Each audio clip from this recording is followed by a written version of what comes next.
I got to tell you all, I came up with this thought last week for the theme. And it seems like all of our speakers, the universe was speaking to us all. And thank you guys for that. That was awesome. You didn't know you were part of it. So here we go. Our last speaker for this morning is Leo. Wake up to walk.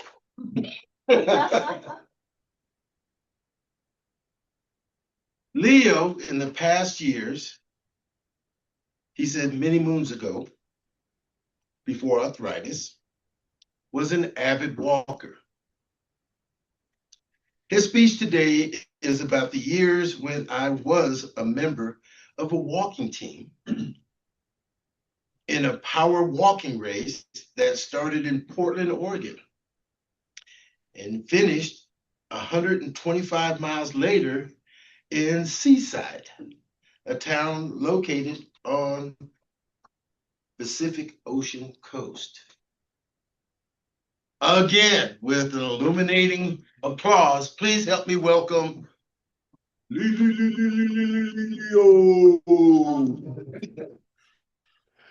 Thank you, Mr. Toastmaster. Welcome, Toastmasters and guests. There are so many healthy activities that anybody who wishes to maintain a healthy life can do. There's running, there's jogging, there's walking, there's martial arts. Even relaxing is good for you. Now tell me, how often do you walk when there's a choice of either walking or driving somewhere?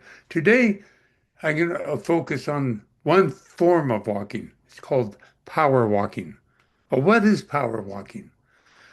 Power walking requires that a walker's feet always maintains contact with the ground at all times. So heel to toe, heel to toe. It's not like jogging, not like running where momentarily both feet might be off the ground. So we want to make sure that when you walk, when you're power walking and you're trying to do it fast, so you're almost jogging, you heel to toe, heel to toe. And now what's important about power walking? What are some of the things you should be considering? Posture. You stand tall and you keep your head straight, your eyes looking forward, your shoulders back. You're actually relaxed. Doesn't sound like the way you want to power walk, but it is. Be relaxed. Your body is just ready to go forward. Now you have core engagement. You want to make sure your body is ready to move forward.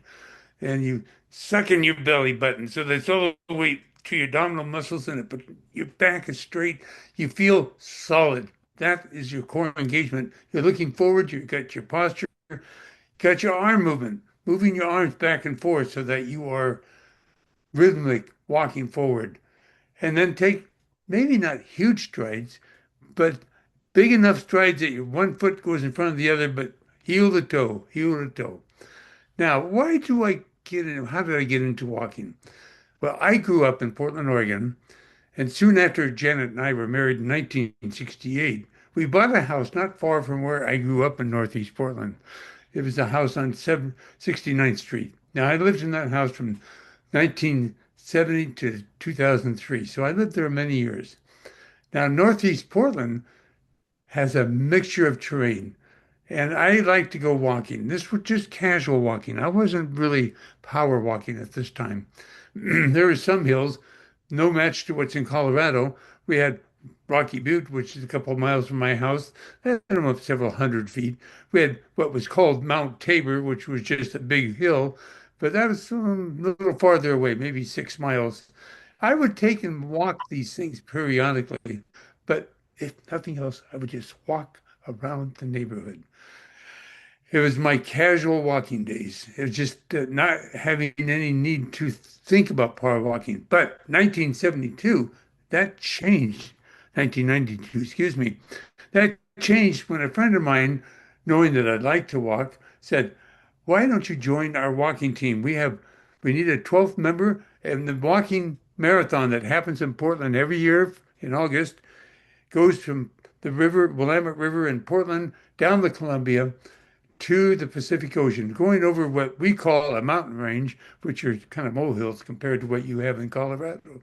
But that's a 1,500 foot level change, and elevation change is kind of difficult at times. So now I was a member of this team for 13 years, and I started power walking, not just casual walking around the neighborhood now. When I walked to Mount Tabor, which was a long ways away, would take me probably the better part of an hour to walk up there, walk up to the top. And my goal was get to the top of that quote, big hill, which we called a mountain, and come back down and make it home in as best time I could. Power walking was important. Heel to toe, heel to toe. Now, my speech today is encourage those of you who already walk, maybe to walk more. And for those who don't walk, to wake up to walking. Now, walking in any form is an excellent choice, but power walking is a bigger step. Literally, it's a bigger step. You've got to go a little bit faster, got to be more determined.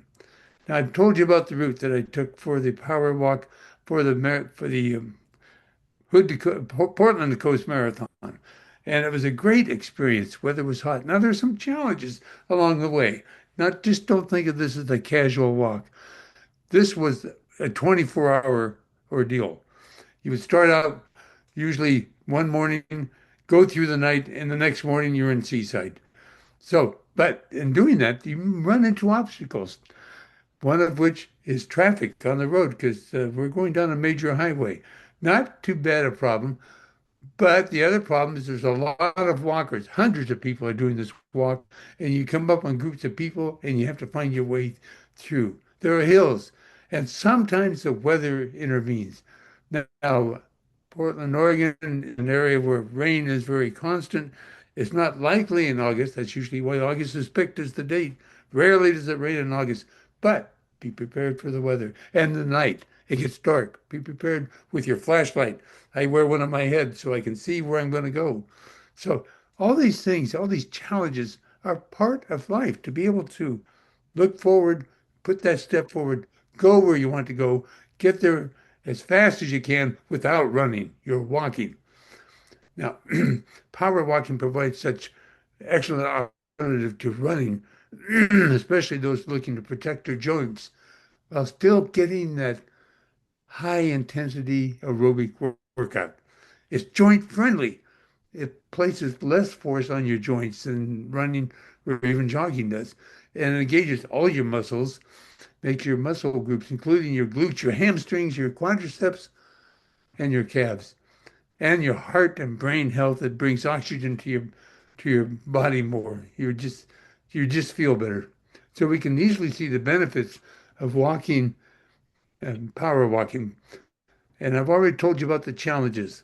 So the biggest thing is endurance. That's the challenge that we have to all have in account. So if you're going to walk, make sure you got your body well in shape and walk every day if you can. So next time you're thinking of going to the store or someplace within a short walking distance, do yourself a favor, wake up to walking.